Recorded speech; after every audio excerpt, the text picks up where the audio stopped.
Good evening. It's 6:30. Members of council are assembled when you're ready to begin. Thank you very much. Good evening, everyone. I'd like to call to order this meeting of the Council of the Town of Saugeen Shores for Monday, November 17th, 2025. Welcome all members, everyone joining us in the gallery this evening, everyone watching us by the live stream. We're glad everybody's with us. Second item on the agenda is the land acknowledgement, and Councillor Davinsky has that this evening. Thank you, Mr. Mayor. We acknowledge that we are meeting on the traditional lands and treaty territory of the Saugeen Ojibwe Nation, which consists of the Chippewas of Saugeen and the Chippewas of Nawash Unceded First Nation. We understand this land holds immense significance to the people of Saugeen Ojibwe Nation. We appreciate those who live and work alongside us today and who continue the traditions of their ancestors as stewards of the land we are privileged to inhabit.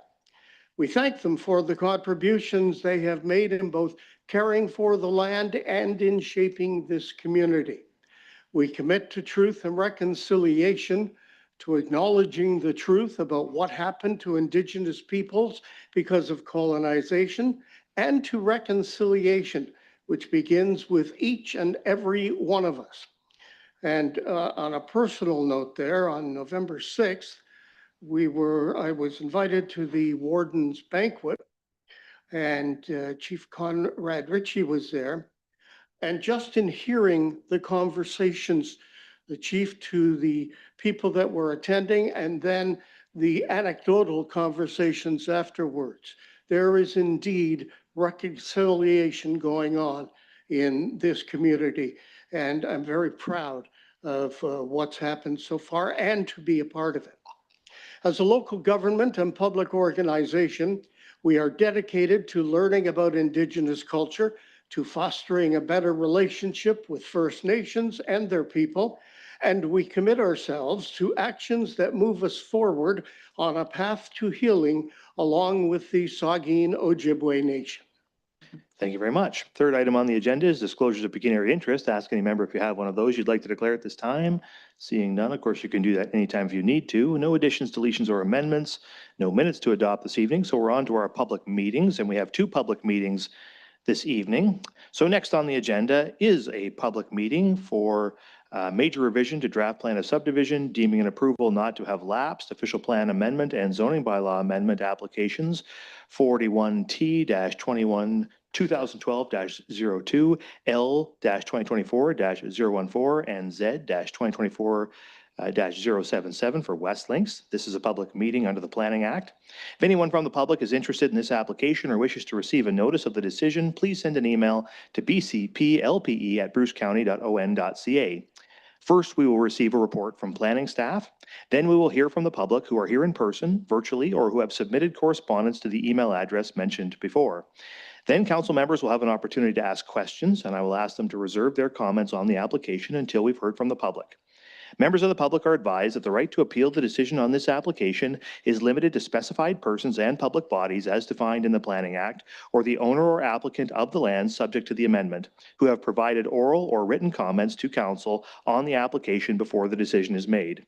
After we've heard from the public, council will discuss and consider a recommendation on this application. So I will now declare the public meeting to be open, and I will ask the planner on the file to present the application. And for this application, the planner is Julie Steeper. Ms. Steeper, whenever you're ready. Good evening. This report presentation is for information only this evening. The applicant proposes to amend Phase 3 of an existing draft approved plan of subdivision. The proposed changes will be implemented through various official plan and zoning bylaw amendments. The applications will facilitate a mixed-use development consisting of 420 residential units with a commercial component. The applicant has also submitted a request to deem the approval of the draft plan of subdivision to not have lapsed. The draft approval lapsed in early 2025. Phases 1 and Phases 2 were granted final approval in 2018 and 2020. Phases 3 and 4 are still in the draft approval stage. The revised proposal includes a commercial, a residential block, a medium density residential block, a public park block, and 28 single detached lots fronting onto Street C. A servicing block and a future development block are opportunities for a future road extension into Phase 4. Additional Changes are proposed that will increase the area of the existing open space block and a reduction in block area for the existing recreational block. Red line 3A and 3B indicate the proposed subphasing of construction. Comments of concern were received from the town of Saugeen Shore staff regarding the proposed exemption of landscaped open space in the lifestyle commercial special LC1 zone and the use of the existing irrigation pond as an interim stormwater management pond. The applicant is no longer proposing to use the irrigation pond. The proposed request to permit a pond use is intended to recognize the existing irrigation pond on the subject lands. While the use of the existing irrigation pond as an interim stormwater management pond is no longer being considered, the requested permission continues to acknowledge its existing function on the property. Public questions were received regarding matters of road ownership, proposed building, height, waste collection, road upgrades, illegal dumping, drainage, and grading. Some of the other concerns were construction timelines, commercial uses, and hours of operation. Staff advised that at this stage, the proposal is conceptual and intended to establish land use permissions. The final design, grading, lighting, businesses, as well as hours of operation and construction timelines have not been determined at this stage. The applicant is seeking to increase the maximum building height from 10 meters to 15 meters. However, building heights of the proposed buildings have yet to be determined. Specific building designs will be addressed at the site plan control stage. A transportation impact study was prepared in support of the proposal. The study concluded that the development is forecasted to operate within acceptable service levels.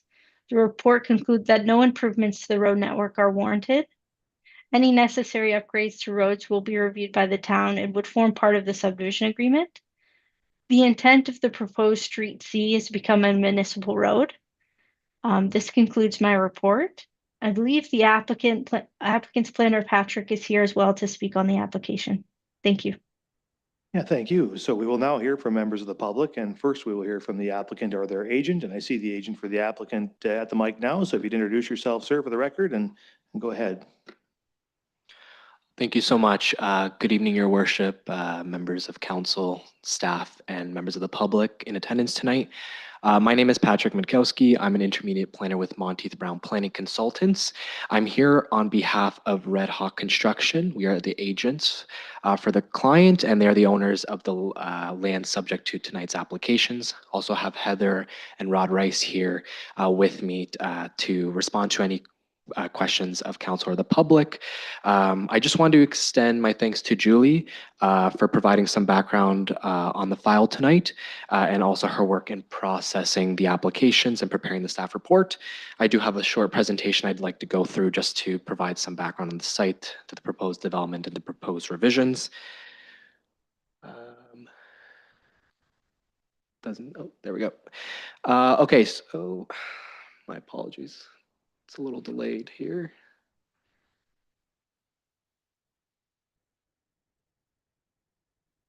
There we go.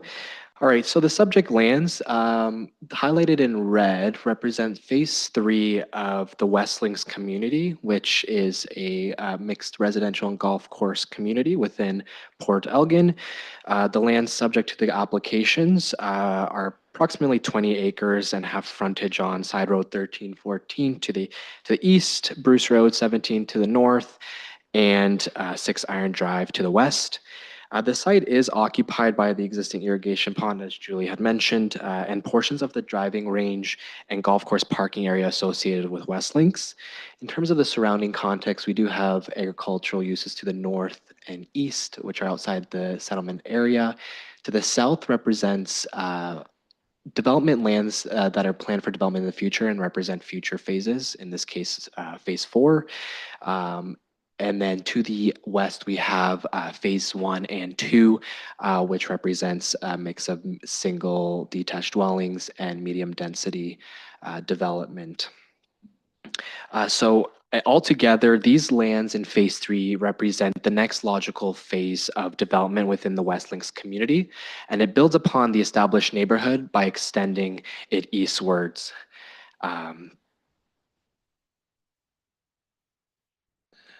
Let's see if it's, go to the next slide.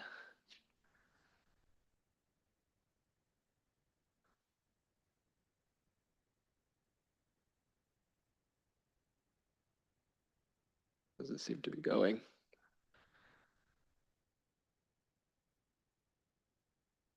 There's where We Okay, might thank you, be able to appreciate control it that. for you from up here if you just call for the next slide. There you Oh, go. there we go. Okay, thank you. All right, so just to provide a bit of context here for the development applications, this slide shows the former master plan.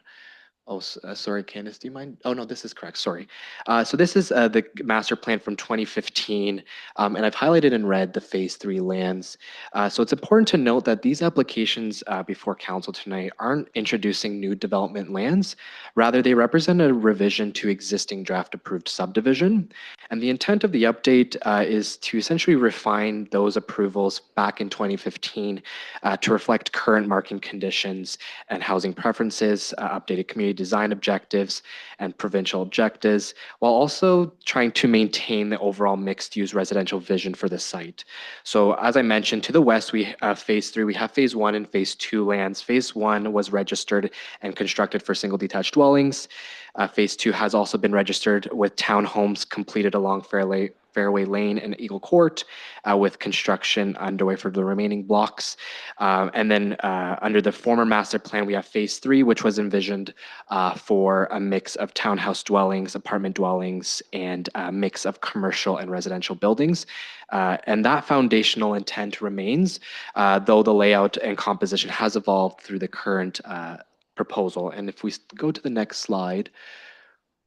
So this is the proposed master plan for 2025. So again, so this master plan builds upon the original community vision while also responding to current housing demands. Again, the plan maintains the overall structure of a complete connected community while introducing refinements that improve land use efficiency and housing diversity. And the updated plan also maintains the same built form that already has been approved or has been constructed within the community through phases 1 and phases 2. The next slide actually provides a closer look at the development vision for phase 3.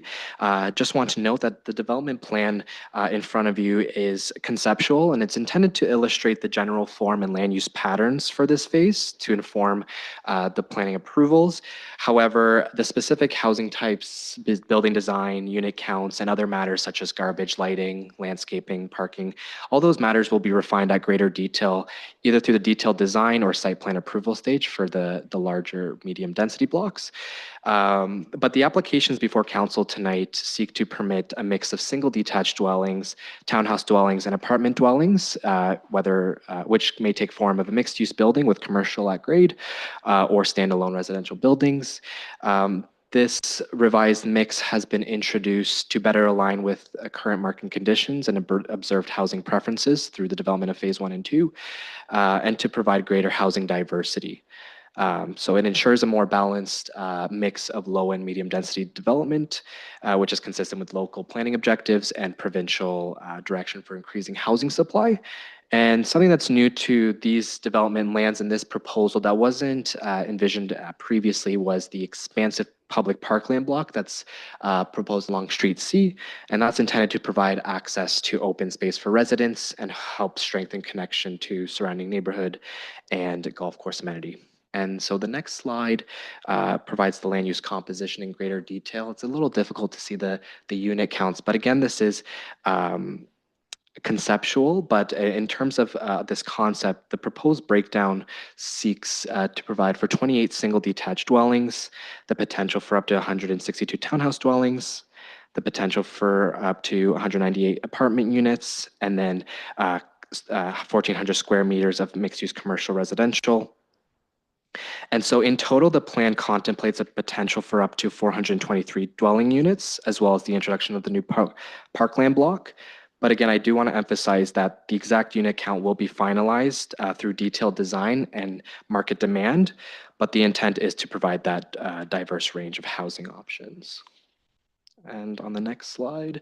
So why are we proposing these changes? There are four main reasons. The first is to reflect current market conditions and observed housing preferences, as I mentioned before, to provide more balanced mix of residential uses at commercial and parkland, to introduce the new parkland to enhance walkability and recreation opportunities, and to expand on the housing diversity and supply, which is consistent with both local and provincial housing objectives.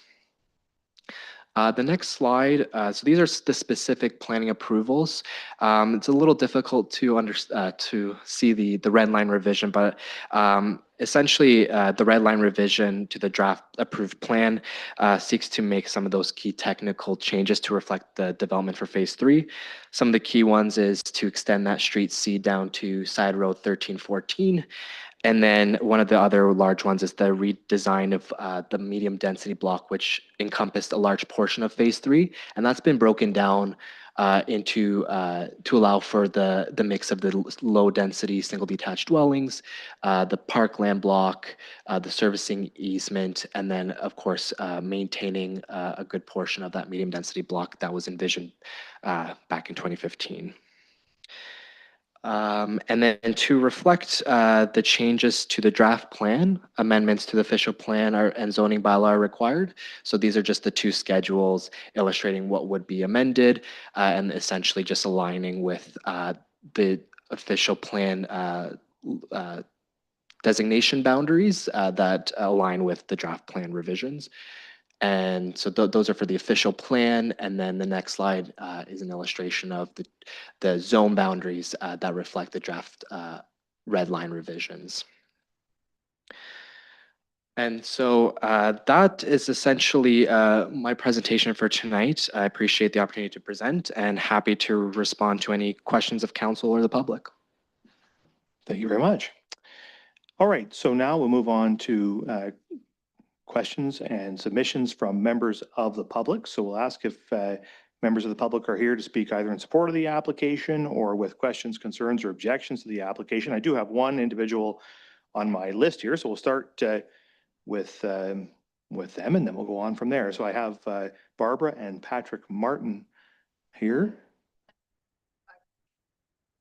Okay, so you don't have comments you want to make at this time? That's fine. So, okay, then I'll ask if other members of the public who are here this evening would like to speak to this application. Sir, if you come on up to the mic, make sure to state your name for the record and take it away. Thank you, Mayor and Council, and thank you for the opportunity. My name is Jim Cayley, and I'm just the landowner around the property in question here. And I'm not against this has been coming, and I appreciate that, or I recognize that. I'm not against the development. My concern is the road. And I've read, I'm not sure that our road can sustain the traffic that will be put on that road. A study was done, is that right, Patrick? I guess my question would be, when was that done, and what are the guidelines that when I read that it's within the parameters of the whatever, I don't know that I can, that road floods in the spring, and it quite often it's not a very good road, and it needs some improvements, I think, before we dump 420 more residents. And I appreciate I don't know if there's going to be something done from the county road to the street C, I guess. But I suspect the rest of the road from Street C straight through to the 6th of Saugeen, that's going to increase traffic, I think, dramatically. Maybe I'm wrong, but I'd be curious about where the study came from, what time of year was done, and what if it doesn't plan out like you expected, I guess. That's all. I appreciate the development, and I look forward to it. And I just wonder if the roads can handle it. That's my thing. So, thank you for that question, Mr. Cayley. Thank you. We can get an answer for you. Maybe we'll start with the planner, and then we can ask the agent for the applicant as well. If I may, through you, Mayor, I think the applicant is the best to speak on this. Okay, the agent for the applicant then. Through you, Your Worship, I appreciate the question. Yeah, so the traffic impact study, it was completed in 2024 when the application was submitted. So it was prepared to reflect the concept plan that we have in our presentation in our application. I don't know the full extent of what goes behind the methodology of the traffic study. That's not my area of expertise. We leave that with the traffic engineer. But I do know that the recommendations out of the traffic study that was completed did not warrant any road improvements to any of the roads within the study area, which surrounds the subdivision. So that's what's taken out of the recommendations out of the traffic study, that there were no warranted updates or improvements required, and that the forecasted, the existing traffic conditions and forecasted traffic conditions did not would operate at an acceptable level. So hopefully that kind of answers the question. But yeah, so that study was prepared for the application. So that would have been at the end of 2024. Okay. Are there further comments? Go ahead, Mr. Kelly. Come on, you can come on back up. Yeah, go. Yes, please. So folks, anybody online can hear you. Yeah, sorry, it's Jim Cayley again. I'm curious, who paid for this study? Who commissioned this study? Was that Monteith? The applicant, okay. Will the community, will municipality do their own to, I don't know if the word is refute, but to take an opposing view on my behalf or on the constituents' behalf? Not to be cynical, but I could maybe also hire a planner and come up with a different answer. I'm not sure, depending on what the answer I want is. I guess that's, I sincerely believe that road cannot take that traffic. It's not a very good road. And I'm just wondering if you should be careful before you, like I say, I'm all for the development, but I'm worried about the road, so. Sure. Well, maybe can we put that question maybe to Candace Ham? She may have some comments about the town's position on it. Sure. As part of the application package, the traffic impact study was circulated to the town and reviewed by staff, including our engineering department. And so as it stands right now, there is a recommendation from a professional on what's required associated with this application. I have indicated in my comments back to the county that despite those recommendations, there may be an opportunity to have further discussions, whether it be at this phase or later as part of further phases that extend farther south, that potentially we can have discussions on what upgrades would be required to Side Road 1314. Okay. That's fine. Thank you. Thank you. Are there further comments or submissions from any member of the public? Yes, sir. Come on up and make sure to state your name. Michael Fenton. My father owns the property across 1314.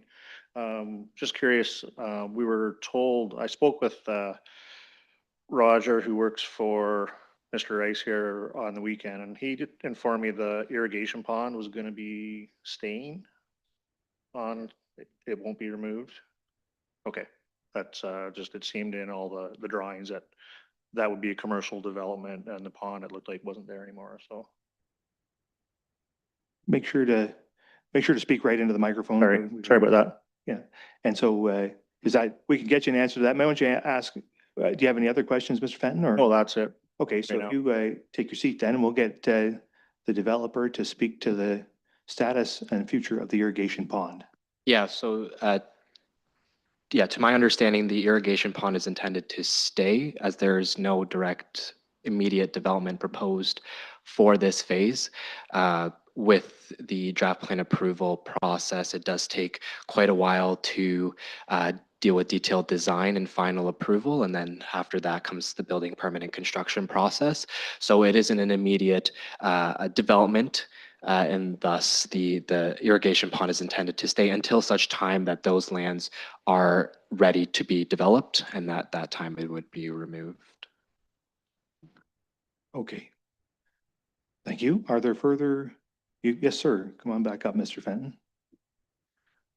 So the question I have is, the supply line for that pond comes across the property of my father and stepmother there.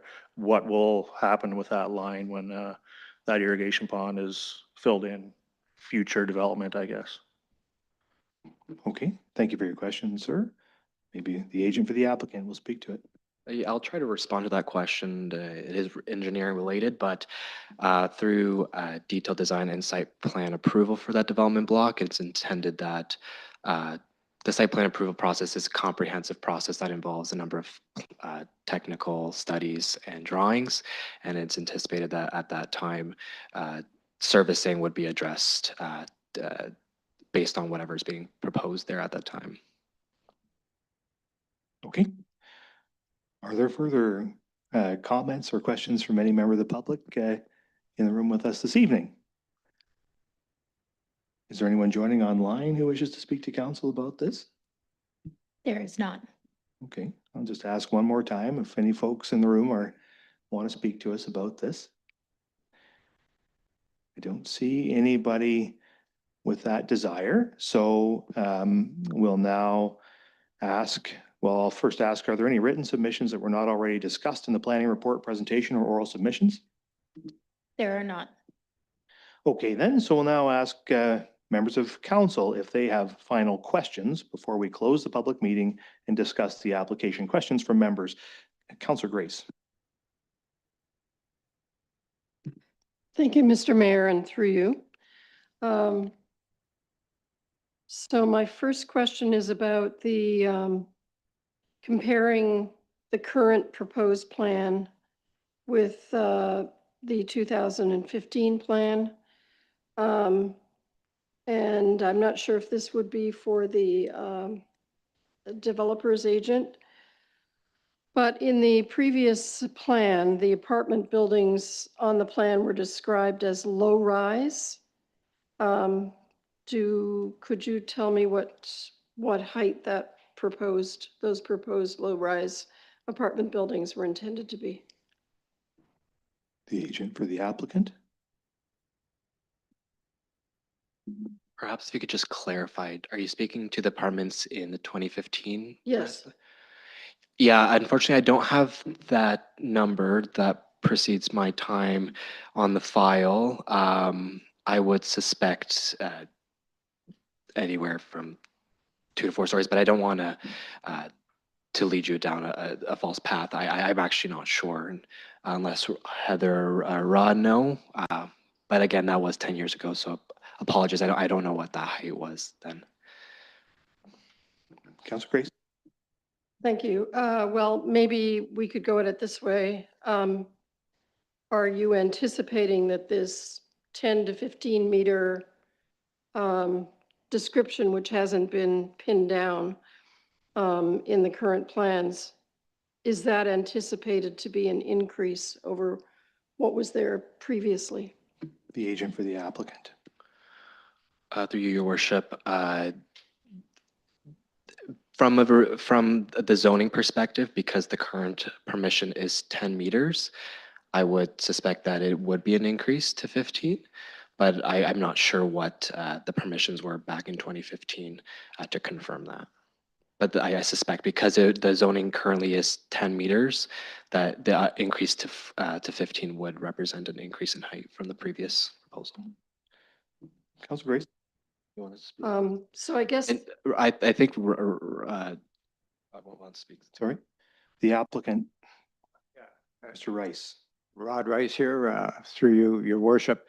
One of the reasons why we want to get it higher is that we typically want to put sloped roofs on any apartments. We're kind of against or afraid of flat roofs. So in order to say even maintain the existing density, we have to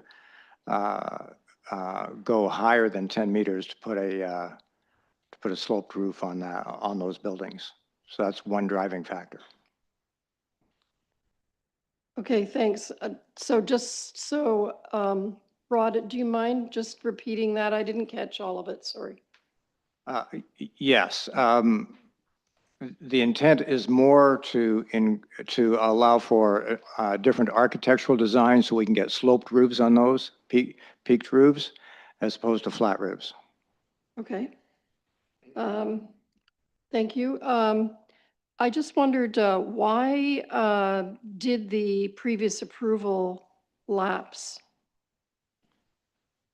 The agent for the applicant.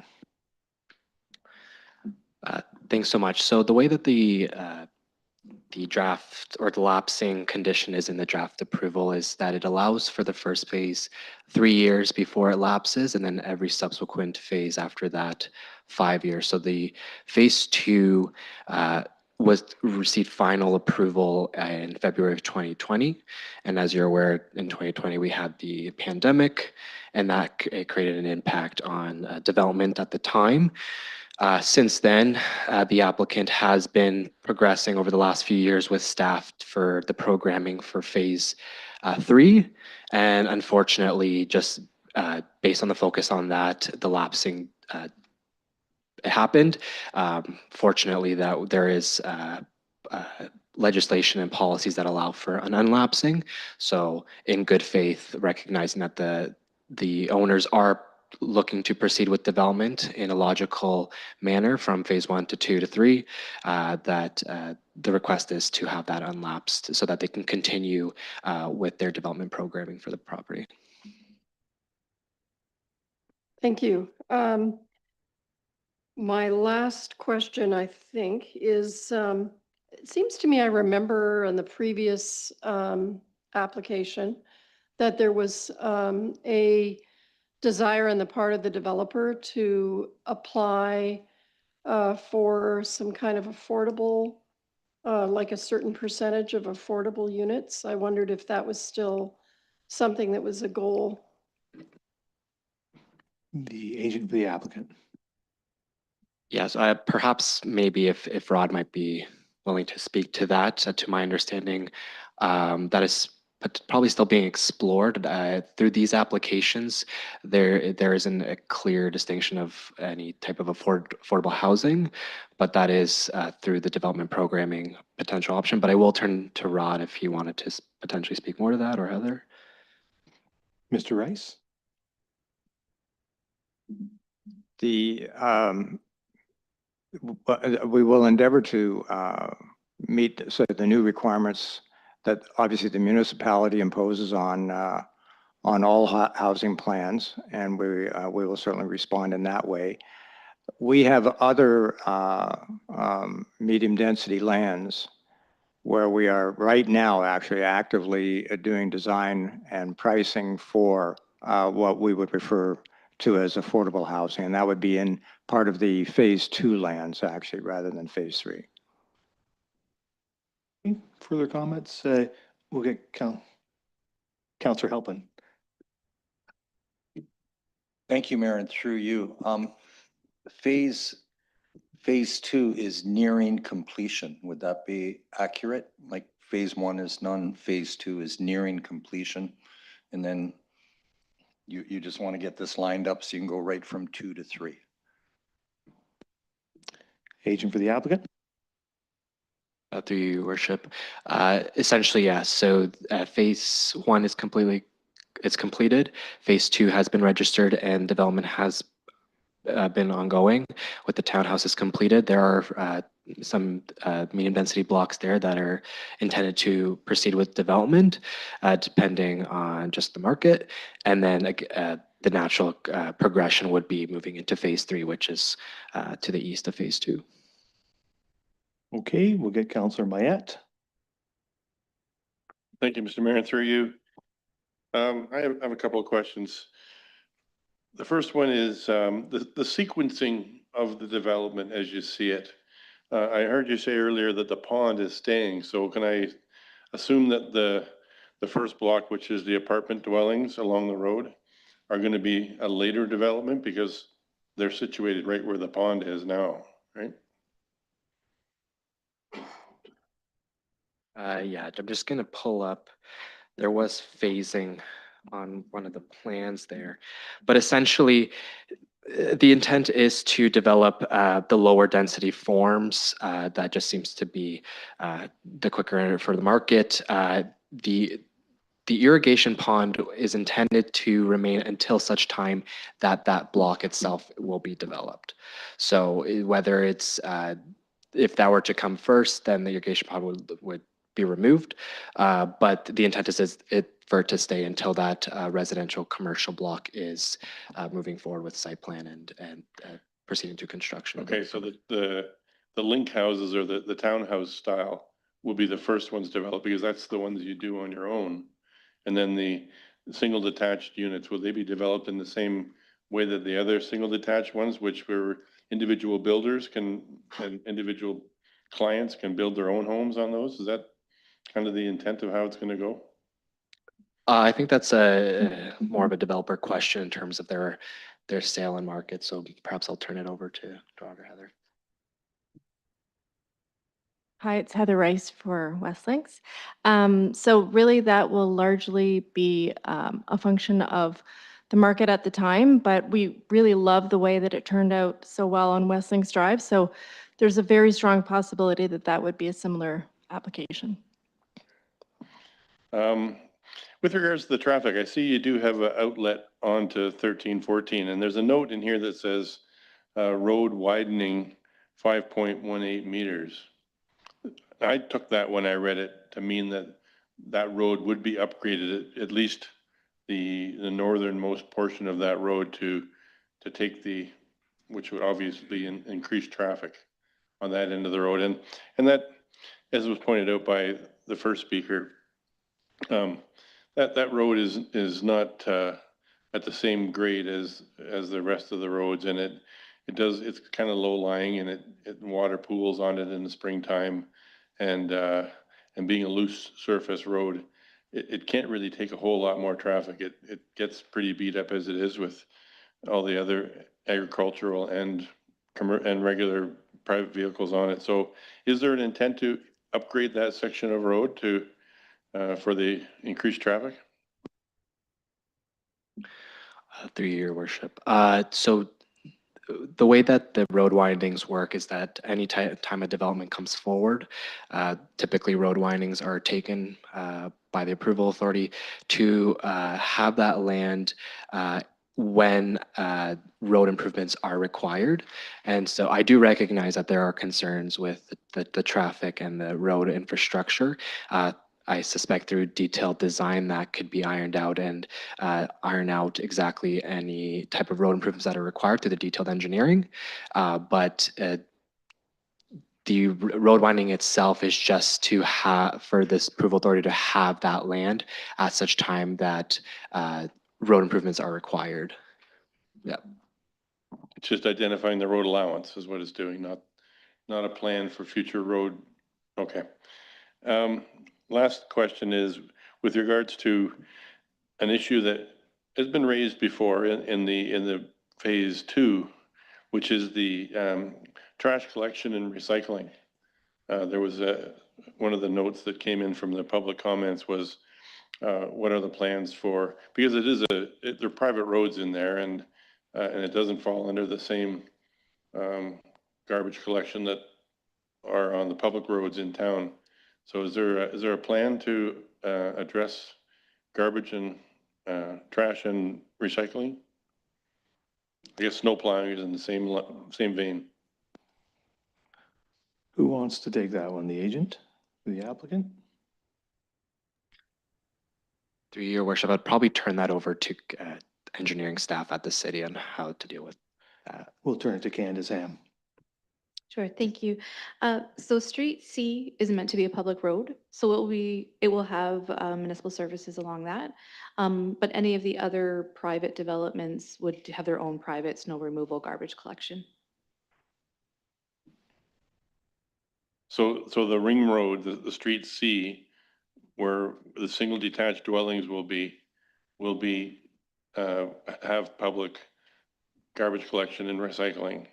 Similarly as I guess they call it Fairway Drive on the other side in phase 2 or phase 1, whichever one that was.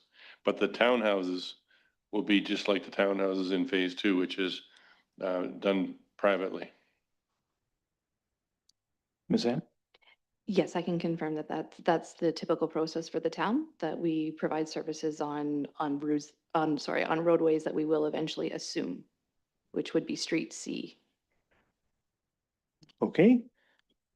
All right, the Vice Deputy Mayor and then the Deputy Mayor. Yeah, thank you, Mr. Mayor, and thank you for your presentation. It was great to hear from Rod Rice as well. And I remember 5-6 years ago, Mr. Mayor, we talked about affordable housing in that development. And I guess Rod mentioned that there's some drawings underway as we speak, which is great news. And there is such a need for affordable housing in our community, and we keep harping that to mentioning that to all developers. And I guess my question to the developer, I have a few other questions too, but when would we hear about that, about the affordable housing units? How close are we? It's in phase 2. How soon would that be? Would that be in 2026, 2027? How close are we, Rod? Mr. Rice. Through you, your worship, you're talking about the affordable concept. It's a great debate in our office, to be very honest, but my desire is to see something happen in 26. And so let's see if I still hold some sway down there in the main office, and we'll see if we can't get them going for 26. And sorry, I should have referred to you as Mr. Rice, not Rod, but thank you for that. Appreciate that. That would be terrific news. The parkland, which is 2-point-something hectares, which equals, I think, around 1.03 acres, I believe. It's not 2.4 hectares, it's smaller than that. But it's about correct, 0.4, thank you. So it's about 1.30 acres, which is a nice sized park. Would that be more of a passive park, an active park? Would it be pickleball? What would that park be used for? How would it be designed? The agent for the applicant. Through your worship, that's a great question. So that parkland ultimately will come down to what the community needs at the time of detailed design. We'll have discussions with staff and what their needs are. But in terms of what the actual use of the parkland block is, that comes at the time of detailed design. That's fine. I know we're getting into site plan. I realize. I was just curious what I might see there. And I did have a question with Side Road 1314 about the amount of traffic on that road, but you've answered my question. There has been a study done. I do have some concerns about that gravel road with the amount of traffic heading onto that. I'm just wondering and I went into a bit of site plan, but I'd like to ask this anyways, but the driving range is going to be relocated, I see in the mapping, which is good news in the next phase. The other thing I wondered about, we've heard about permitted nursing home, home for the age, retirement home. Those are all different. Where the permitted uses, it's not one and the same because it's of interest. I mean, we hear to permit nursing home and say home for the age, retirement home. Is it one or all three, or what would be the intent there? The agent for the applicant. Thank you, through you, your worship. Yeah, so the intent there is just essentially to expand the potential permitted uses on this site to respond should there be a demand once those lands are ready for development. Again, it is really market driven, and permitting those uses now allows for the owner and the developer to respond once that demand comes in, rather than have to go through a lengthy development process or application process and maybe miss that opportunity to address that demand. So it's just to allow for that flexibility. Okay, and just while you're there, took interest in the apartment unit, 10 meter, I think it was. So is that basically a 3-story building? And would that be the current zoning on that property then? I guess this maybe is a Candace question, but is that what the current zoning would permit there as a 3-story building? Yeah, Candace. Through you, Mayor Charbonneau. Yes, typically a 10-meter height allows for a 3-story building. I don't want to suppose anything, but typically when we're looking at a mixed-use building, the bottom floor commercial units tend to have a higher ceiling height. And so increasing the maximum permitted height will allow for commercial with residential above. So that increased height is maybe facilitating that mixed use. And so to go 4 or 5, that would be another rezoning application? Through you, Mayor Charbonneau. So the request currently, I believe, is for it's either 14.5 or 15. It's in the draft bylaw that's attached. Anything higher than that would require another amendment application.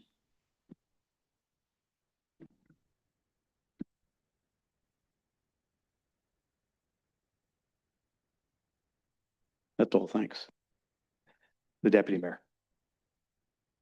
Thank you, and through you, I appreciate a couple of my colleagues have asked questions, but I too had questions about Side Road 13 and 14 and very much appreciate a member of the public, Mr. Cayley, speaking with regard to that. And, you know, I know we're asking questions, so I'll reserve my comments till that part. But also I had questions about the servicing. So Councillor Mayette brought that up. And I realize we're supposed to be asking questions, but it seems like there's an opportunity to do something for the whole development that makes sense. And it's having some people serviced and some people not, that's just setting up difficulties in the future. So again, I'll have more to say about that, but you know, the answer to the question isn't really satisfactory when we've already had concerns from other parts of this development with the same sort of, some people get it, some people, we don't. So why would we not hope that, you know, that situation could be corrected? I wanted to ask a question though, specifically about servicing. Is the intention, because this is a change and it's potentially, it's hard to tell from the way that we receive the information, but I think potentially it's adding more residential units than what was previously part of the design. Is the intention for all of the servicing to come from the existing servicing that's been put into the development? Or is the intention for servicing to come in off County Road 17? And the second part of that would be, is there any issues at all with capacity, or has the work that has been going on over the last couple of months, which I think was user funded, has that created the capacity that would be required to enable this to happen without anything additional added into pipes sort of heading from the water tower, from the standpipe, or heading into sewage pumping stations and that sort of thing? So two questions there. Is the servicing intended for the new units to be within the existing parcel of land, or is it going to require work on County Road 17? And then the second part is, do we have any concerns about capacity issues with both wastewater and water? So that's probably a town question. Who wants that one? Candace? Candace. Thank you for the questions. So as part of the submission, there was a functional servicing and a stormwater management report that has been reviewed by town staff. There were not any major concerns that were identified through that review. And so I can confirm that there is sufficient capacity and all of the servicing connections have been reviewed. To the best of my knowledge, there is nothing that would occur within County Road 17. This will be internal. Stormwater will be directed to the existing stormwater management pond, and that there isn't anything that's external that's required to facilitate this development. It's internal works tying into the existing system that was created for the previous phases. If I could ask, the work that's gone on over the summer, which was related to underground infrastructure, it was often mentioned in connection to Westlink. So what was the connection there? Were we building what needed to be there to enable this? And if that's the case, were there contributions from this developer to that work, or was that work completely funded via the wastewater and water budgets, which is user driven? Candace? I would need to take that back and get more information before I could respond. Mr. Rice has a response. Mr. Rice? Yes, Red Hawk funded a fair percentage. I don't know if it was half, but it was close to half of the cost there. Okay, further questions? Councillor Stack. Thanks. So in the original plan that was submitted, was mixed use residential and part of the original plan? I don't know who to direct. Candace, maybe that's the. The applicant, agent of the applicant, Candace? The applicant, the agent for the applicant. Just to confirm, are you speaking to the original plan being the 2015 plan? Yeah, so the original plan in that block along Bruce Road 17, it was an intent to have mixed commercial and residential, with commercial at grade and residential above. So, and then just out of curiosity, when you're looking at that development, do you look at actual demand for commercial, like mixed use commercial in that area? Or do you just, like, I'm just sort of, what I'm asking is more bluntly is, do we really need that type of mixed use residential property development in that area? My particular concern is office space. I know that's not the only use, but like, to get on my soapbox, when I drive across town, we have a lot of empty office space. So my concern is in the middle of a pretty residential area, recognizing these types of developments can only go east, they can't really go west. I'm concerned with increasing commercial space when there really doesn't seem to be a demand, or moving it away from sort of the core highway commercial zone. Through your worship. And well, that's exactly the reason that we have our applications tonight, is to allow for that flexibility. Under the current permissions, it requires residential above commercial, and to essentially address the market preference or what the demand is at the time that those lands are developed. The permission to allow for standalone residential or standalone commercial or a mixed use form under the policy permission or the zoning allows to essentially respond to what the demand is at the time that those lands are developed. So whether there is a push for commercial, or there is a number of tenants that are seeking to lease space in this area, then there would be more commercial. If it's largely residential, that's the demand, and then that's probably the majority of what would be there. Okay, so that was a bit of a circular answer. So I'll ask a more pointed question, and it's just because I'm not clear. So Okay.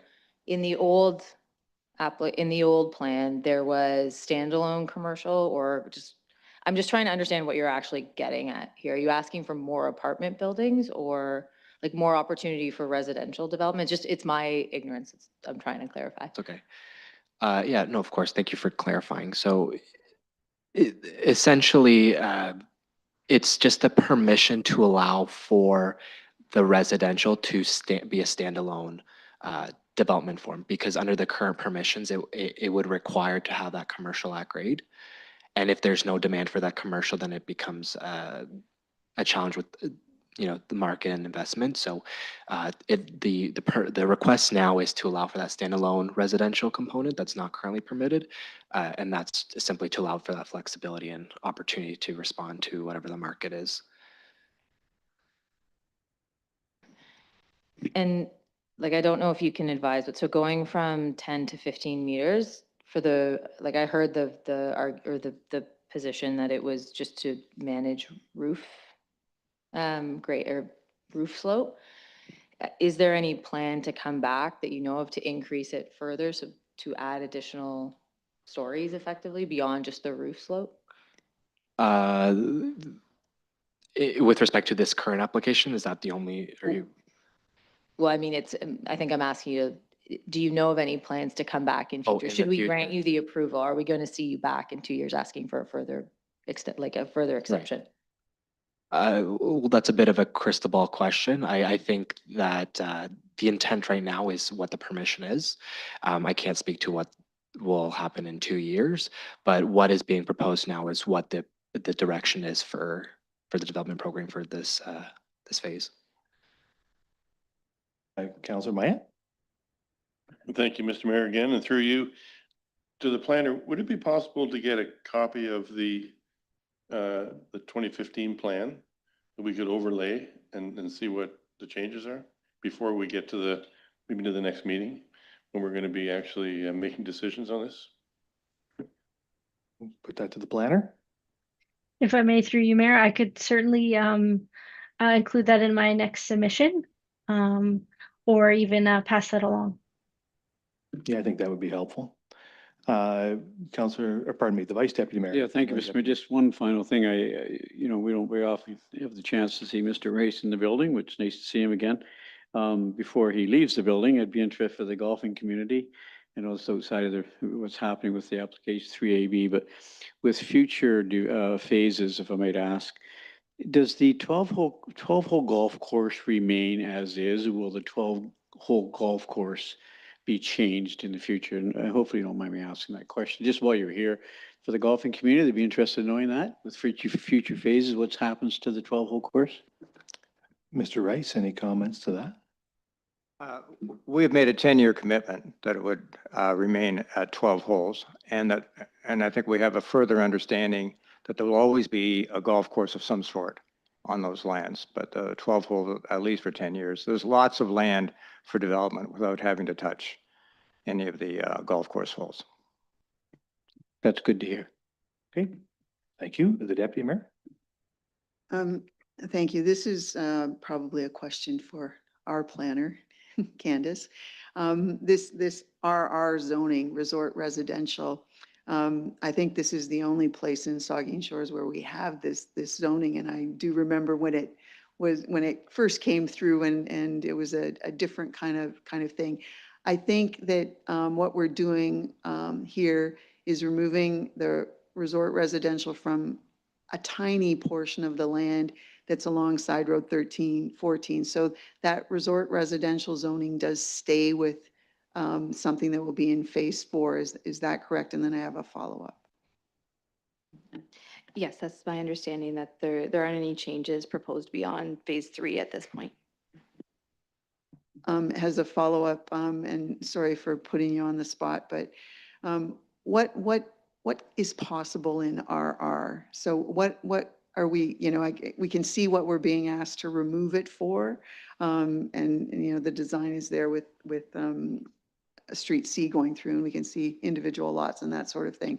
But just for the benefit of whoever, RR is, I do think it's the only place in the whole community where we have this zoning.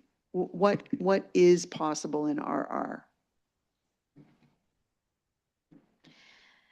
That would be something that I would need to look into further. It's part of the phase 4 lands, which wasn't the subject of the application that's before you today. And it is very unique, so it isn't something that I can rhyme off the top of my head, unfortunately. It looks like the planner can speak to it, Ms. Steeper. If I may, through you, Mayor, permitted uses in the RR are cabin, campground, convenience store, golf course, park, recreational activity, like recreational center, passive and active, and trailer, travel trailers, RVs, mobile homes, that sort of thing. Councillor Davinsky. Yes, thank you, Mr. Mayor, through you.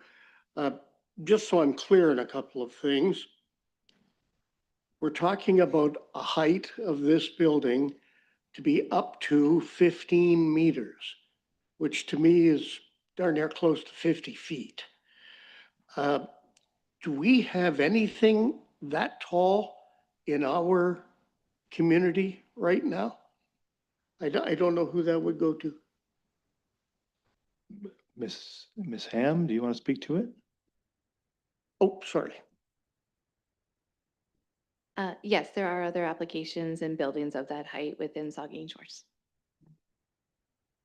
And again, so I'm clear,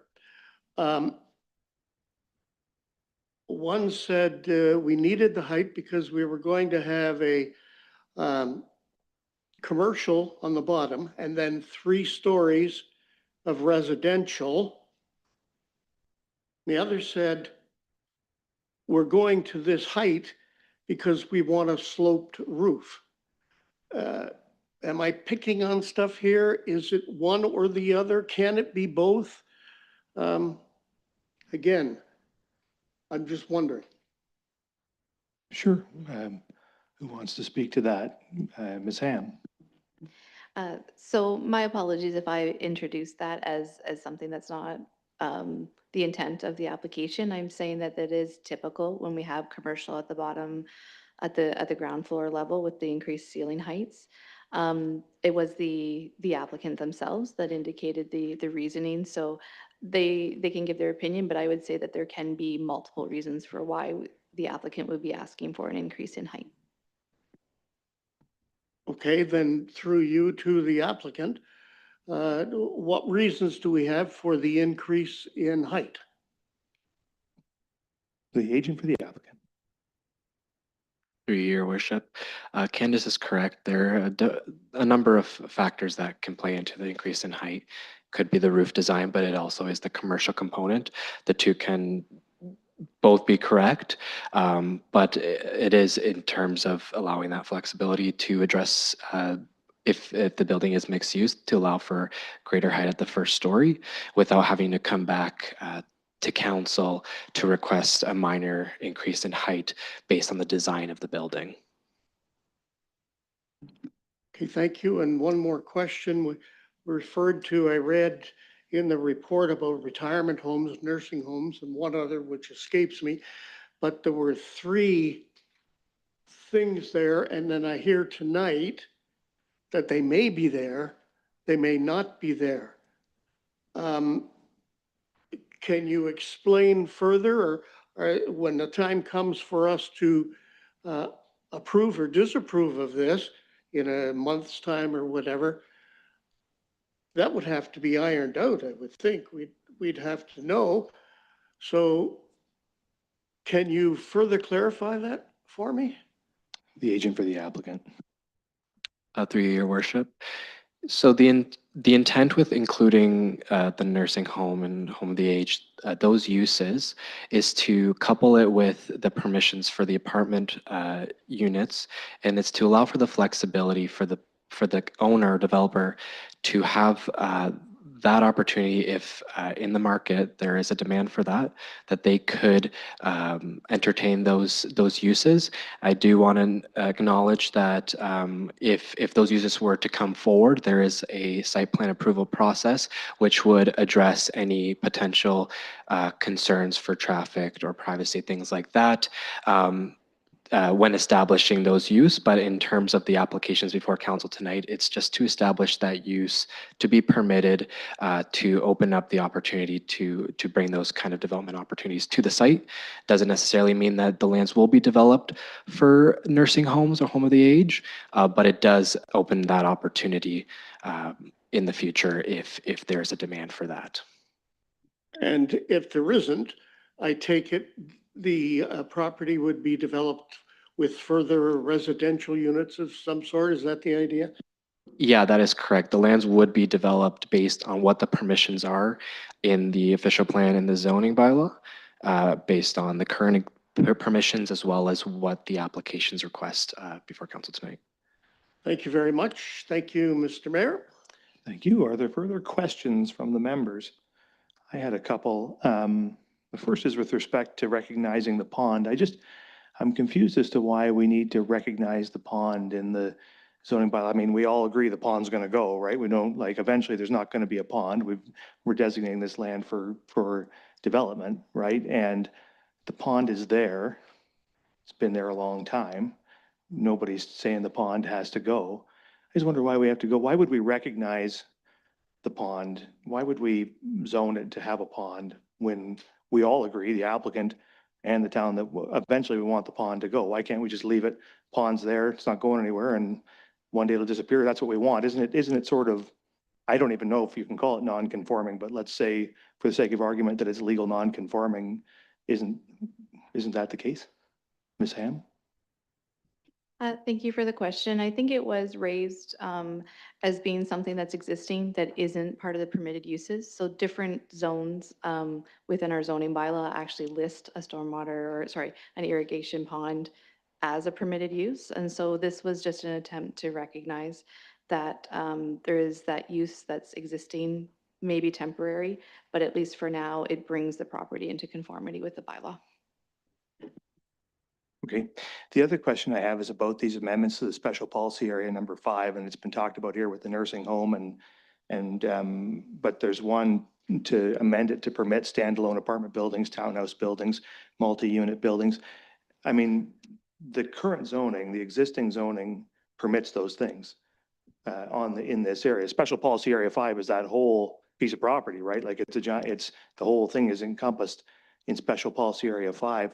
How could it be that we permitted a development like the existing zoning and OP designations permit all of those things within special policy area number 5? Why do we have to amend special policy area 5 now to permit things that are already there or already approved to be there? The planner? If I may, through you, Mayor, there are special provisions in the zoning that are permitting a townhouse building with a minimum lot area per dwelling unit. A special policy area 5 in particular, I don't have it in front of me at the moment, but these are what are required to facilitate the development. I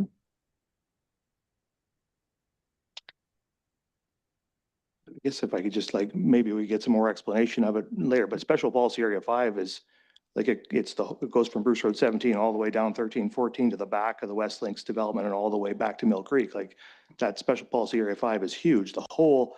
All of the West Links development is encompassed and all the golf courses encompassed in special policy area number 5.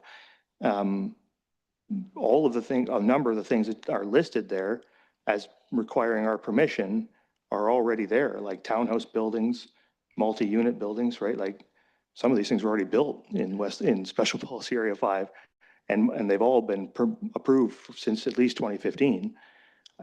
I just am lost as to why do we need, I guess maybe you guys can give us some explanation later about why we need to amend special policy area 5 to permit things that have been permitted all along.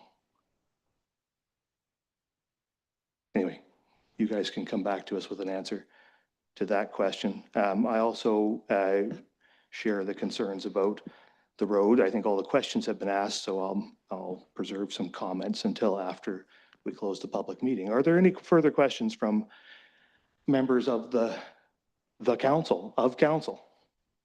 No? Okay.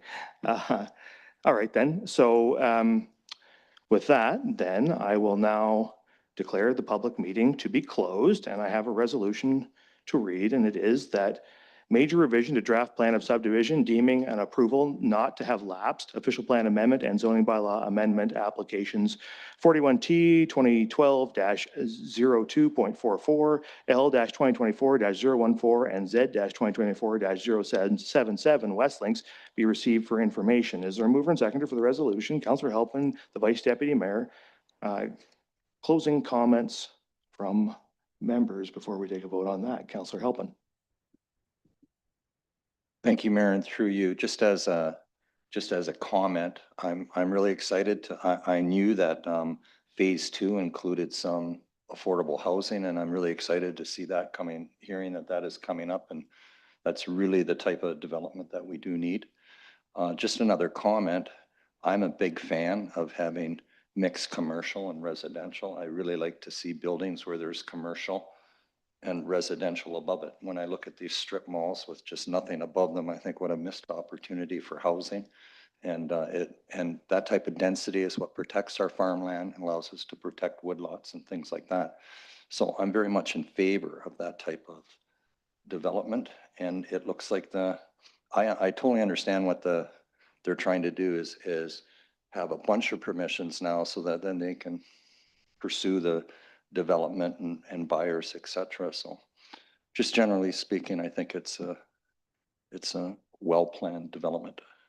Thank you. Further comments, the Vice Deputy Mayor and then Councillor Mayette. Thank you, Mr. Mayor. And I just wanted to echo Councillor Halpin's comments about affordable housing. And I know if anyone can make it happen, it's Mr. Rice. And I look forward to hearing about those plans. He says something as soon as 2026, which would be incredible. So I'm really excited to hear about that. I guess one question I did have is, and maybe we can discuss it at the next stage of this meeting tonight, but the next steps and a report goes back from staff again after this, and then how long does that take? And so from start to finish to a decision on this application, how long does this take from here on in is my question. Yes, we will receive a report with a recommendation from the planner, and maybe I'll turn it over to our planner to give us that information. If I may through you, Mayor, there's, I don't have an estimated, next meeting, but we were gonna take your comments back, and, get some updates for you and some of the answers to your questions, and then, provide, a report back to you. I'd likely anticipate sometime in 2026. Okay, so I got Councillor Mayette and then Councillor Stack. Yes, thank you, Mr. Mayor. I'd just like to say that I'm pleased to see this proposal for the next phase of this development coming along. I know some people who live in the West Links development, and they're quite happy with where they are, and it's an attractive development. And if the road situation can be accommodated for the existing users and for future users, I'd be pleased to see that. But I'm just excited to see this next phase going, and it's nice to see some development going east instead of north and south all the time. So that's all I have to say. Thanks. Thank you, Councillor Stack, then Davinsky. Yeah, I'll be oppositional today. I'm just a little, I think it was pretty evident, I just remain concerned about overly commercializing going east, because you simply can't do the same, that development, that level of commercialization can't be done really west. And I'm always leery about things that we'll do to the east side of Port Elgin that we wouldn't necessarily accept or be interested in doing on this in Southampton and east or west. So I'm more reticent about overly commercializing the area, but I'll reserve more judgment than that. And same with affordable housing. I think that's great if that's something that's there, but I'll reserve kind of praise or comment on it until we actually see it. Fair enough. We got Councillor Davinsky and then the Deputy Mayor. Thank you, Mr. Mayor, and I just want to add my voice to the support that we have at this point for this project. There's a lot of work to be done before it gets back to us, and I look forward to the development and seeing how it plays at Westlink. I think there's a lot to be proud of there if we go through with this. But again, I say there's questions that need to be answered as far as traffic goes and what have you. But like colleagues Halpin and Mayette, I agree with what's happening here. Thank you. Thank you, the Deputy Mayor. Thank you, Mr. Mayor. I just want to voice a couple of things. I don't have as much concern about the commercial use, because I do recall from when this first came before us, the uses were talked about as neighborhood type uses. And so, this idea of someplace somebody could walk to for something, whether it's a coffee shop, it might be a convenience store. I remember that being talked about, and I think that has some merit. However, I'm concerned about, the vagueness of, well, we don't really have a design, but we need to get permission for up to 15 meters. I think that idea of flexibility in design, I understand that. However, that uncertainty about what that means is potentially concerning to the neighborhood, the area, and also residents of the rest of the West Links project. So whatever definition can be added in there to be a little more specific, I would feel much more comfortable about that.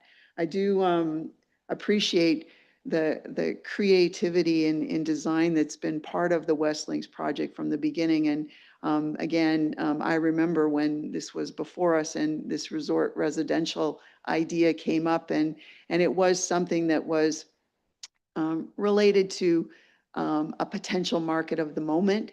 And so I do appreciate that, now that time has passed, that there's an assessment of what the market is like now. I do think there's probably still some potential with that RR zone, so I'm glad it's not disappearing completely at the moment. But I have appreciated the creativity that's gone into this. And the long-term care retirement aspect or nursing home aspect, I do think that there's going to be a market for that going forward. So it would be nice to imagine that there is a potential place somewhere in Saugeen Shores where some construction or a facility like that, an institutional use like that has a chance. I do think, though, that in terms of creativity, we've been adding in density in a lot of places. This is adding in some stuff that maybe wasn't there in the beginning, but it's still, I think, representing what some people are really looking for. And one of the benchmarks I have about the West Links development is it's real hard to get people to move from Southampton to Port Elgin. There have been people from Southampton who have moved to West Links. So, there's something there that is attracting a particular segment of the market that I'd like to hope that that's continuing. I do, though, really respect, though, that road, side road 1314, and it, a couple years ago, we had a diversion of traffic onto that when there was some work going on, and that road got pretty wicked nasty very quickly.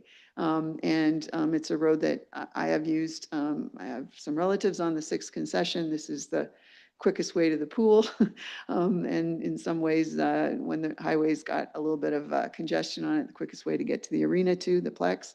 So it is a road that has some use on it. And so whatever we can do to ensure that has more activity is intended to use that road, that we take care of that road responsibly. But I'm intrigued with all of this. I do find some of it a little bit concerning still because the unknowns create a little bit of tension in the community that whatever specifics can be there, I think that will be helpful when we see this again. But I really respect that as phase 3 has come forward, it's taken into account changes in the market. And I'm glad that the commercial activity is still being thought about because it was a good idea back when the whole project got started.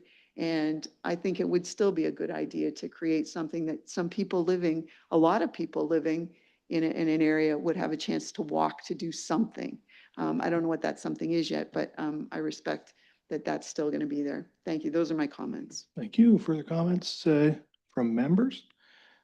Just a couple of comments from me. I'll reserve my opinion on the application until we've heard a recommendation from the planner, but I think there are certainly some good aspects to what we're seeing here. Nice to see an increase to the number of units proposed in the area. I think that the more units that we get in a particular area,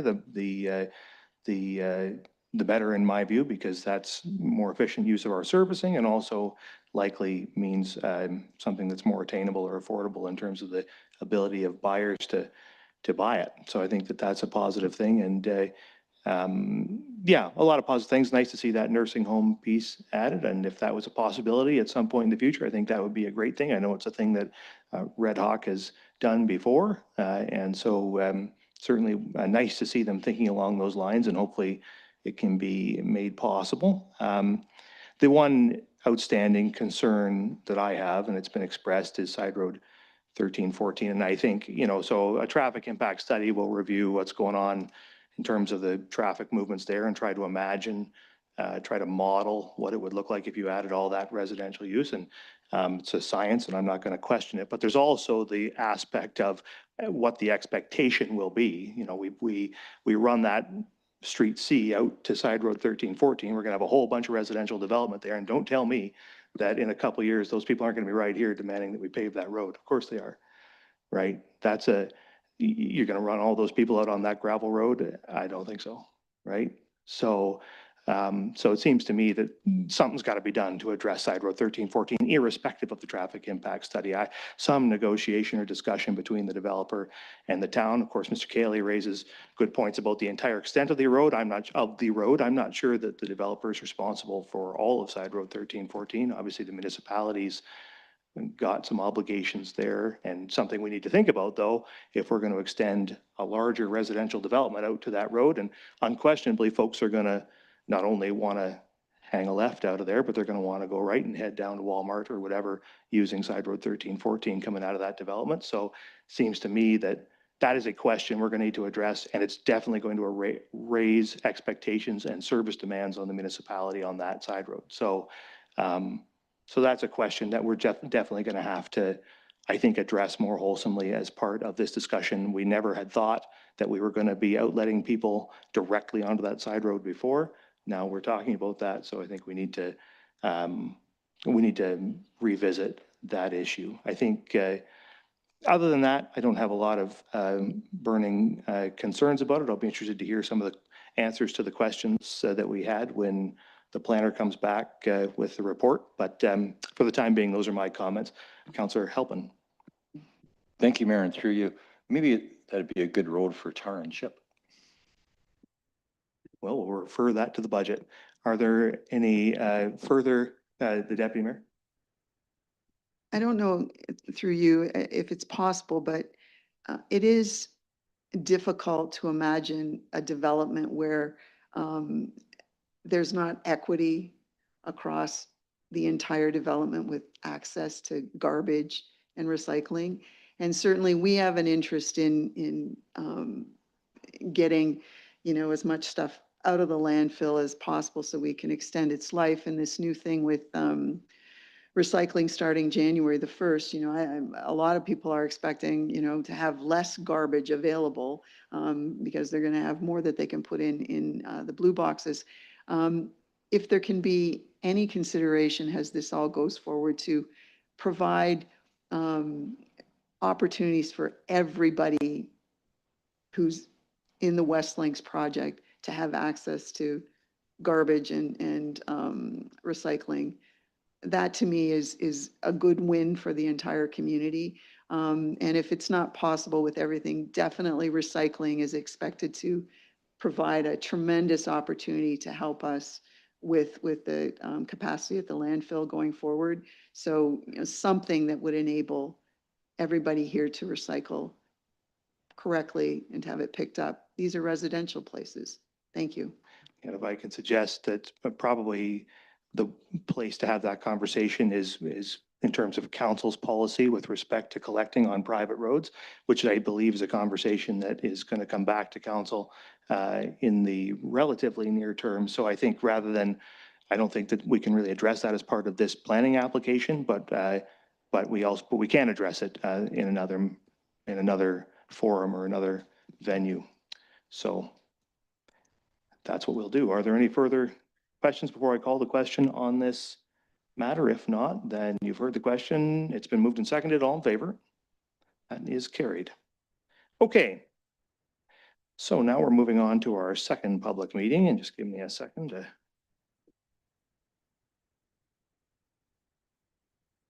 All right.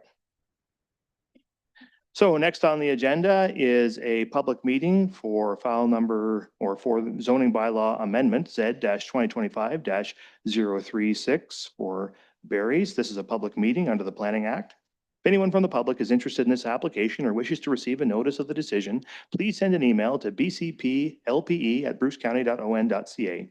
First, we will receive a report from planning staff. Then we will hear from the public who are here in person, virtually, or who have submitted correspondence to the email address mentioned above. Then council members will have an opportunity to ask questions, and I will ask them to reserve their comments on the application until we've heard from the public.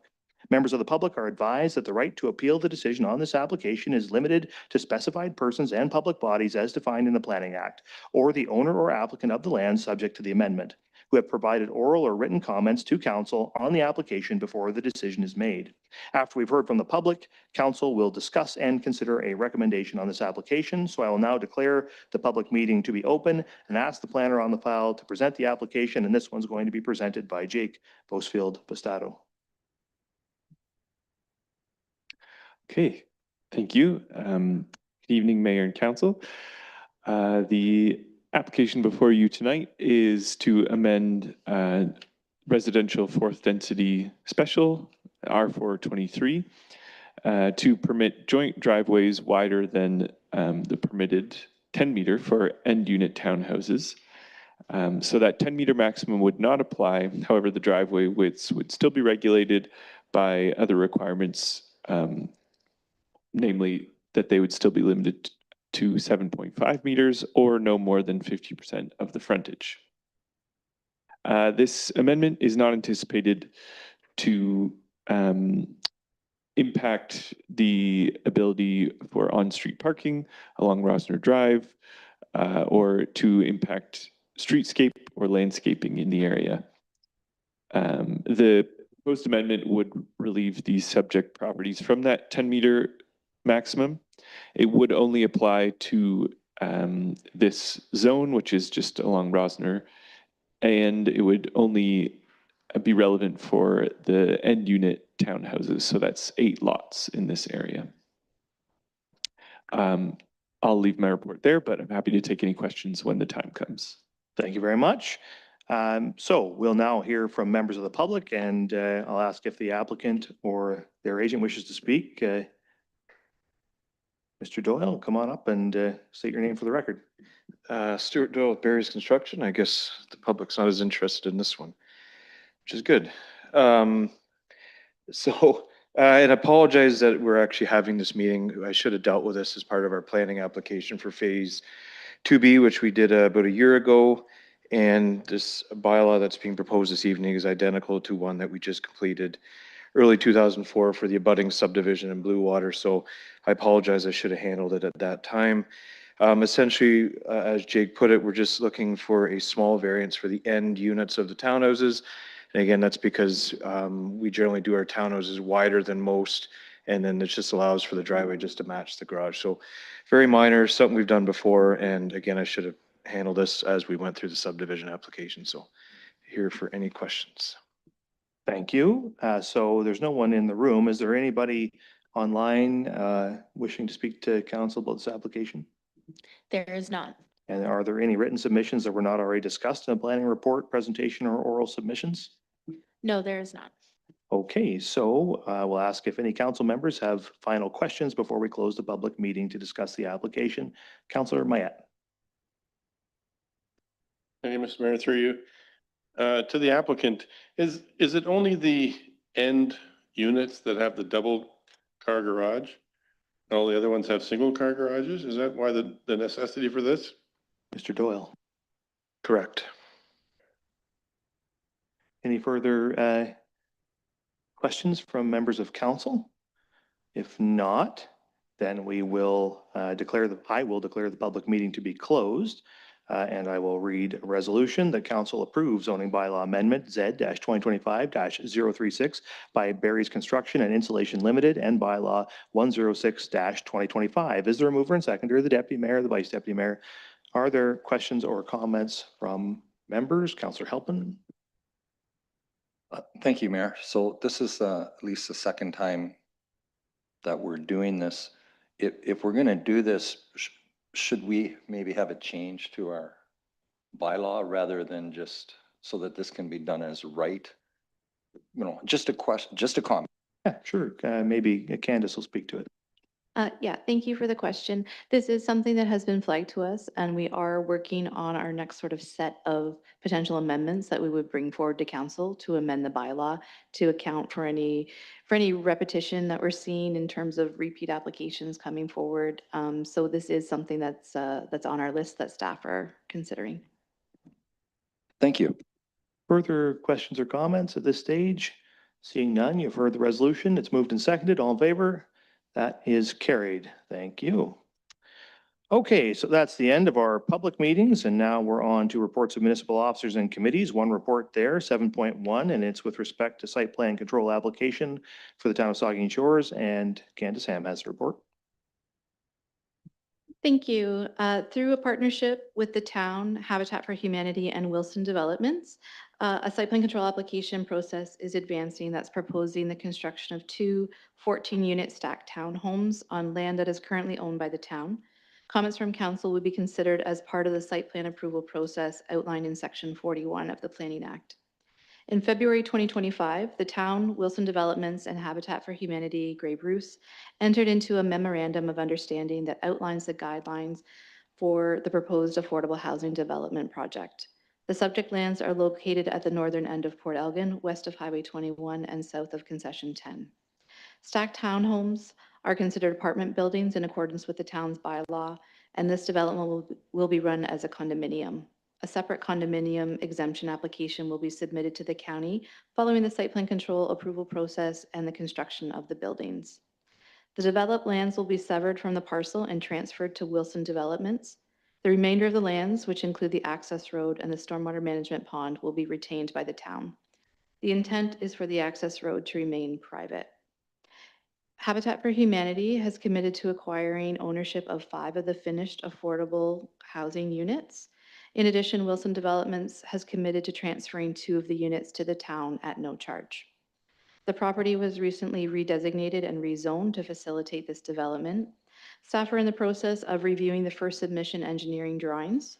The proposal was also reviewed by the Accessibility Advisory Committee, and revisions to the site plan may be required to address comments from council, staff, and the Accessibility Advisory Committee. There are 36 parking spaces currently proposed, 4 of which are accessible parking spaces. The landscape open space area for the site is currently set at just under 54%. Staff have reviewed the landscape plan that was submitted. There is a notation that it's a proposed park, but we will be seeking clarification that this is a private amenity space for the occupants of this development, not a public park. And we'll also work with Wilson Developments to ensure that there's some enhancements to the landscaping plan. It's just lacking in some details and some landscaping design that we'd like to see at a staff level. Overall, the proposal is well designed and cost efficient. The stacked town home design adds diversity to the town's range and mix of housing types, and through a partnership between the town, Wilson Developments, and Habitat for Humanity, the supply of affordable housing units in the town will be increased. A standard agreement is proposed. A separate agreement relating to the transfer of the lands from the town to Wilson Develops is required and will be presented to council at a later date. Subject to comments received from council, a site plan control agreement will be drafted once staff are satisfied with the final drawings and all identified concerns have been appropriately addressed. The site plan control agreement between the town and Wilson Developments will be approved by the Chief Administrative Officer following the transfer of the lands. There are a number of steps that are expected to occur within the next 6 months or so to advance this development, including but not limited to servicing to the property and the preparation of the necessary plans, documents, and agreements. This concludes my presentation, and I'm happy to take any questions. Thank you. There is a resolution the council received the site plan control application, Town of Saugeen Shores, Wilson Developments, and Habitat for Humanity Grey Bruce report for information. Is there a mover and seconder? Councillor Halpin and Councillor Grace, questions or comments from the members? The Deputy Mayor. Thank you. Through you, for clarification, did you say that the road from the 10th concession over to the independent parking lot would stay private? Is that, did I hear you say that? Yes, that's correct. The intent is that that access road will remain a private road. Can I just ask, what does that mean? Because that road, I've used it myself to scoot in and out to the independent via the 10th concession. And, you know, there are stoplights at the independent. So in some ways it's, you know, if there's difficulty with traffic, it's a way to turn left and right with signals helping you out. But it's also, you know, we've got the bike situation that, you know, use on the 10th concession is growing. So, you know, people coming up the 10th, it's an easy scoot across that. What does it mean that we're keeping a road private when we know it's used by the public more and more? Is like, what does that mean for us? Sure. So the difference between a public road and a private road that's on town land is that it won't be assumed into the public highway system. And so this is a road that has been constructed and it is on town land, but it may not necessarily meet the standard of what our typical road cross section is. And so it meets the purposes of providing access to this development and other lands to the south, but we don't have any intent at this point in doing upgrades to that road or to assume it as part of our public highways system. And this is perhaps not a question for you, but so it's a private road on public land. If something happens there, who's liable? Oh. Thank you. I'm not sure if I necessarily have the answer, but as the town is the owner of those lands, so it could be assumed that we have ownership over those lands, and how we choose to allow people to access that private road will be under the discretion of the town. I have a follow-up to that, so I'll just ask it now. So why does it make sense in context of this site plan to, we have a piece of property here that that's going to be conveyed to a private owner, accessing onto a road that they won't own, that isn't public. And why does it make sense from a site planning standpoint to allow for for a separate ownership of that road, a private access road that really only serves those homes? Shouldn't the desire be to provide access to those properties over land that those properties control? Like these properties then won't have access to a public roadway, right? Yes, that's correct, but they do have frontage onto concession 10. And so through our zoning bylaw, there are provisions that allow for where we enter into an agreement where a property doesn't have access to a public road, that they can still negotiate access to the property. In this instance, based on the design, it was more desirable to have access from that private lane than to bring it out onto concession 10. It's a narrow strip of land and it was causing design issues, I believe. So the consideration here was that the road remain private. They are not the only landowner in the area that is utilizing that private road. And so where necessary, there'll be other easements established in favor of other adjacent landowners to access this road and use it. But they could be an alternative would be to convey, for the property owner to convey the road, the access road, along with the site and to provide easements in favor of the neighboring properties over that access road but would be owned not by a third party, but owned by the condominium corporation or whatever ultimately owns this piece of property, right? And that would provide guaranteed access. It seems, I appreciate there are provisions that allow for, in the zoning bylaw, that allow this scenario to occur, but I would think that would generally be done when there's no other alternative available. But there's an alternative. There are alternatives here to provide access to these properties from their own property to a public roadway. Like that opportunity exists here because the lot fabric can be carved up any way they like at this point, right? So it just seems like an undesirable outcome here to have this develop without access to a public roadway from the property of these condos. Just a thought, I guess. Oh, sure. I guess I'm told that the project manager is online and he can speak to it. The project manager. I can't see myself here, but good afternoon, or good evening, I should say, everyone. Through the mayor. This is a very unique case with this laneway, and I understand the comments about the access of also allocating that to the developer. But this case also by assuming would require the town to maintain the road, but with this being on town land, it already is maintained. So this also provides the option for future without assuming currently we don't, because this roadway is not part of the 10-year highway plan, it allows for future future design of or future assumption of that roadway in future connectivity. Right now it's connecting to the commercial lands, but we don't know what the future development south of this, our parcel, as well as to Summerside will be within that forecasted. So this will allow us to further design and assume that at a later date. Okay, just to be clear, I just don't want to, let's be careful in this conversation not to conflate the conversation we're having about the site plan with the interests of the applicant, the town of Saugeen Shores, right? Like whatever the town of Saugeen Shores may have, what plans it may have as the property owner aren't really relevant to this discussion. The question is this site plan and whether or not it works, right? So we should try to stay focused on that. Further comments?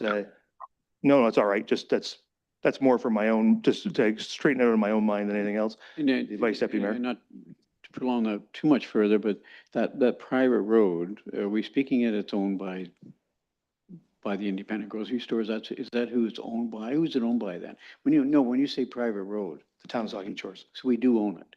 We do. Was that road paid for by the municipality then? Not that it matters. Okay, I'll speak to the application or to the development. I think it's wonderful that over 50% of the site is green space, which is our desired number is over 30%. It's over 50-55%, which I think is a great number, and a park right in the middle. When you're talking about the units, is it correct? There's 28 units total, 5 of which will be Habitat homes and 2 for affordable housing managed by the county. Is that correct?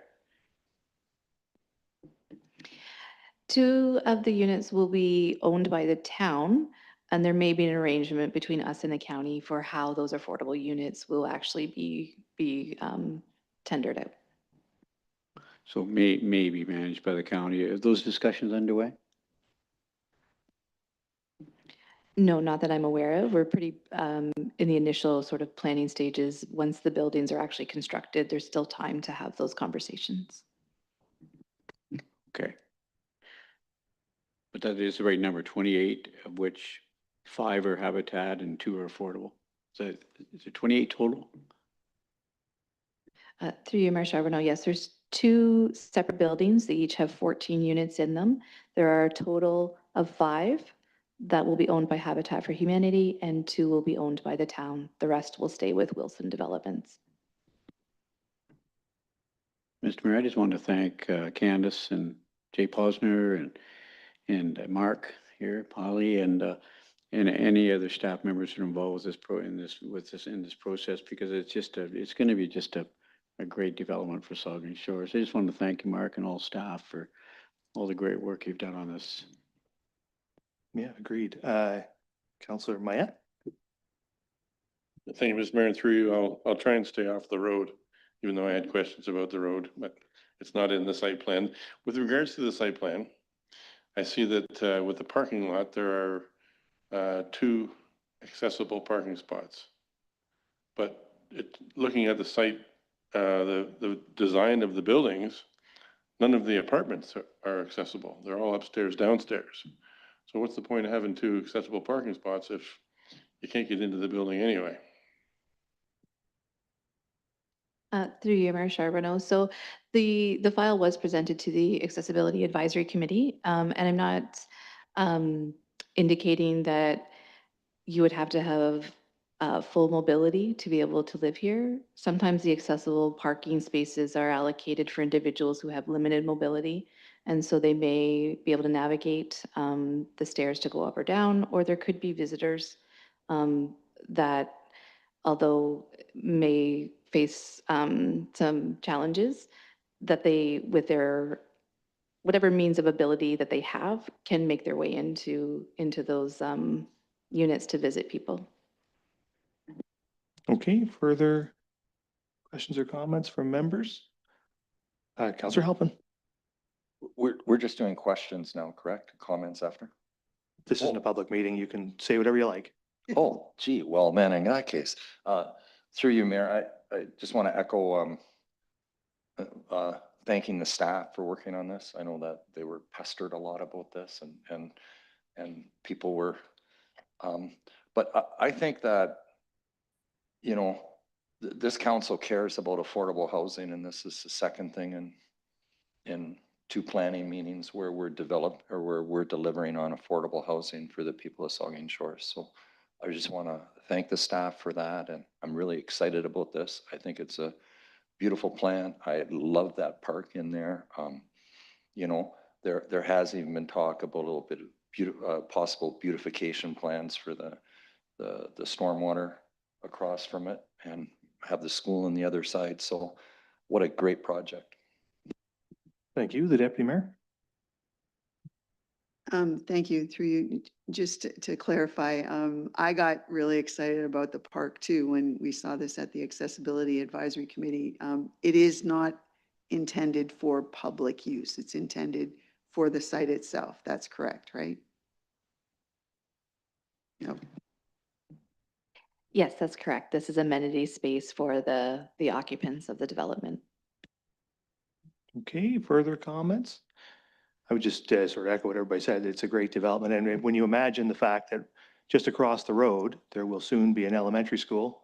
And now, you know, you've got a daycare behind it, and you've got the grocery store right next to it, and a brewery. What the heck, eh? So you've got everything you need in life, and a recreation facility across the road, right? But you couldn't pizza, everything, and yeah, burritos. Anyway, but you couldn't. Yeah, just all of that say is you couldn't find a better place for affordable housing units, right? For Habitat for Humanity build than that. It's just, you know, a perfect place, really, and it looks beautiful, and it's going to be really nice development. And of course, Habitat and Wilson are going to do a great job of building it. So I think it's going to be good. The only thing I would just say is, as you go away with the site plan, really think about that access situation. And we have the ability to carve this up any way we like at this point.